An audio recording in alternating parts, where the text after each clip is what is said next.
কোনো জিনিস যদি ভুল হয় তবে তাকে বন্ধ করাটাই ঠিক, কারণ শত মার্জনার পরেও ভুলটা ভুলই।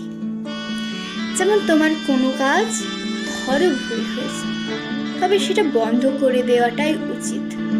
যেমন ধরোই না, তোমায় লিখতে লিখতে কোনো জায়গায় ভুল হলো, সেটা ঠিক করা সম্ভব নয়, কিন্তু তুমি তার উপরে কলম বোলাতে থাকলে এবং সেটাকে ঠিক করলে। সাময়িকভাবে তোমার মনে হবে যে হয়তো সেটা ঠিক হয়েছে, কিন্তু পরক্ষণেই বুঝতে পারবে সেই লেখাটি একটু অন্যদের থেকে বেশি কলঙ্কময়, মানে একটু বেশি আলাদা। তাই কিছু ভুল হলে প্রথম থেকে করতে শেখো, সেই শূন্য থেকে। তবেই তো বুঝবে একটি ভুল মানুষকে কতটা পিছিয়ে দেয়।